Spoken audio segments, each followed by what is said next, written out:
We begin the day with Donald Trump's plan to end the war in Gaza. The U.S. president believes his plan has the ingredients to bring long-lasting peace to the Middle East. It appears that he has Israel on board. The same cannot be said about the militant Palestinian group Hamas. It has yet to issue an official response. The 20-point proposal calls for an immediate end to the war in Gaza and the release of all the remaining hostages in exchange for Palestinian prisoners. It will also allow the full resumption of aid deliveries. And for the first time, the plan also publicly outlines how the territory will be governed in the future. Now, here are some of the key points. Gaza will be governed by a technocratic, non-political Palestinian committee made up of qualified Palestinians and international experts. Hamas will have no role in government. The territory will become a de-radicalized, terror-free zone, and it will also be demilitarized. No one will be forced to leave Gaza, and Israel will not occupy or annex the territory. U.S. President Donald Trump says it's now up to Hamas to decide whether or not to accept the plan. How long do you plan to give Hamas a response to the ceasefire proposal you've laid? We're going to do about 3 or 4 days. We'll see how it is. All of the Arab countries are signed up. The Muslim countries all signed up. Israel's all signed up. We're just waiting for Hamas. And Hamas is either going to be doing it or not. And if it's not, it's going to be a very sad end. Well, several Arab and Muslim countries have welcomed the plan, including Saudi Arabia, Pakistan, Turkey, Indonesia, Egypt, and Qatar. But Qatar, which has been acting as a mediator between Israel and Hamas, has suggested that more negotiations are needed to reach a final deal. Well, speaking earlier, Qatar's foreign ministry spokesperson said that the parties still have to reach a consensus. And for more, I'm joined now by Mohammed Shehada. He's a political analyst and writer from Gaza and a visiting fellow with the European Council on Foreign Relations, Middle East and North Africa program. Mohammed, it's good to have you with us. So we've heard from the U.S. president. He says that Hamas has 3 to 4 days to decide, or, and I'm quoting here, he says Hamas will pay in hell. So can it afford to say no to this plan? Thanks so much. Well, first of all, I don't think that Netanyahu has been treating Hamas, let's say, kindly until recently, that there's much else to inflict as destruction. Hell is already unfolding in Gaza as we speak right now. In terms of Hamas being able to say no, they don't have that luxury anymore. They are under intense pressure from mediators, from Arab countries, from their own members and based in Gaza, and from the population in Gaza. People in Gaza are saying this deal, this proposal might be offensive, it's colonial, it's insulting, it's corrupt, it's insane, but you have to take it because the genocide needs to stop in one way or another. People are fed up with it. Mohammed, do you believe, can you tell us tonight that the majority of Palestinians in Gaza want this plan to succeed? Yes, absolutely. Even Hamas's own members, there are many voices inside Hamas that are trying to say you need to take the plan no matter what. The main problem in this plan at the moment is that there is no guarantee Israel would honor its part of it and withdraw from Gaza. The plan has enough loopholes in it and ambiguous language and landmines that can enable Netanyahu to say, I will keep the IDF present in about half of Gaza and declare it as a buffer zone. And these are the very strategic areas where most of Gaza's agricultural land is located.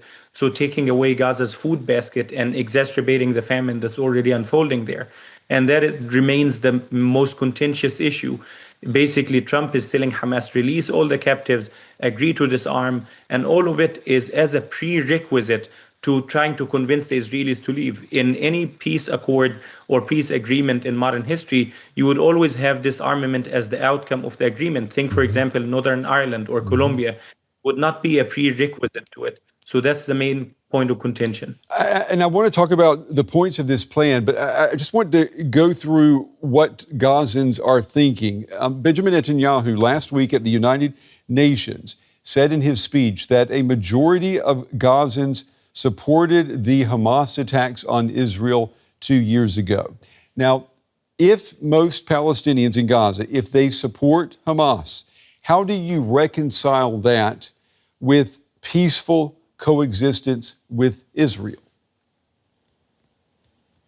Well, the vast majority of Palestinians, they just support anything that would lead to a normal, dignified life. I come from the moderate Palestinian camp. The secret of Hamas's strength has been with Israel consistently weakening, humiliating, defunding, and demonizing Palestinian moderates. Look, for example, at the Palestinian Authority. They recognize Israel. They coordinate and collaborate with Israeli security forces against fellow Palestinians. They arrest Palestinian resistance actors or militants, and they're not allowed to arrest a single settler if a settler walks into Ramallah and murders a Palestinian in broad daylight. And yet you have Netanyahu withholding their funding, calling them terrorists, humiliating them at every turn. So Hamas's secret recipe has always been pointing the finger at people like me or the Palestinian Authority and saying, name one good thing that came out of diplomatic engagement or advocacy or nonviolence. And once you're silent, they're like, see, then there's no point in asking us to do the same. That's why recognition of Palestine recently is a very important step. It's a stepping stone towards revitalizing a Palestinian moderate camp, because it gives us some symbolic victory that we can show to fellow Palestinians to say, look, the advocacy engagement, it pays off. The other thing about support for October 7th, the very polling center that conducted these polls, Khalil Shaqaqi, he's a friend of mine, he writes very explicitly in each one of these polls that the vast majority of Palestinians, about 90% of the Palestinians that expressed support for October 7th, believe that it was mainly focused on military targets. They do not believe in the atrocities that unfolded this day or the allegations of atrocities that Israel made afterwards. And why not? Why not? Because October 7th, there are basically two October 7th. There's one that Hamas was very meticulously staged, every video that came out through its official channels, and that focuses solely on the military targets that Hamas attacked on this day. There's the other one that Israel showed to the world, which only focuses on the attacks on civilians that day by either Hamas militants or militants from other groups or Gaza's riffraffs and hooligans. So you have this schizophrenia between a Western audience and an Arab audience. Each audience is exposed to a completely different narrative of what unfolded that day. And then you have the UN with its credible reporting taking a sort of a way in the middle, showing us what actually unfolded that day and what did not. And you have also the aspect of Israeli allegations that were made early on, for example, beheaded babies or babies baked in ovens that turned out to be complete fabrications, according to Haaretz, the biggest Israeli paper. And that created more sort of skepticism of the narrative that Israel is creating around that day. Well, let me ask you this then. If we've been reporting on these claims for the past 2 years, and there's no way for journalists, Western journalists, to get into Gaza to verify what is going on there. There are so many narratives, competing narratives right now. Do you think it is possible for Israelis and Palestinians in Gaza to agree on a common truth about what has happened 2 years ago in the past 2 years? Do you think that they can find common ground on the truth at this point? Yeah, absolutely. Atrocity denial is usual. It's common in conflict scenarios like this one. What it takes is basically mutual recognition that our Jewish sisters and brothers and us Palestinians, we share an intimate personal experience with disposition, pain, and loss. And it can be the strongest motivation for both of us to prevent more loss to our loved ones, to prevent more pain from happening to us. And it's actually, and remarkably, one item that was mentioned in the Trump proposal is explicitly saying we need to change the mindsets and narratives for both Israelis and Palestinians to try to move towards peace. And that is a commendable part in the proposal. There's a massive work that needs to be done in that area. For example, there was recently, or in 2013, there was the John Kerry Initiative for Peace in Palestine when he was Secretary of State in the U.S. There was part of that initiative was a Palestinian, an Israeli, and an American. They formed a trilateral committee to redesign Palestinian and Israeli textbooks. So on each page in each textbook, you would have one half of the Palestinian narrative with the Israeli, and the middle part is blank to fill in something that matches both of them. So yes, that is possible. If there is a will, there is a way. I want to ask you before we run out of time, Mohammed, the Palestinians, particularly in Gaza, they're going to need leaders, political leaders, people to govern. And we hear that there is no obvious political leader right now. Could you imagine yourself being a possible political figure, force in the near term? Your people need leadership. Oh, that's a very good question, but I mostly imagine myself helping other friends to take leadership. A friend of mine was asking me that question very recently, and the first name that came to my mind is a very talented Palestinian Christian called George Zidane, who runs the Jimmy Carter Center in the West Bank. I would be very happy to help see young Palestinian voices take the lead.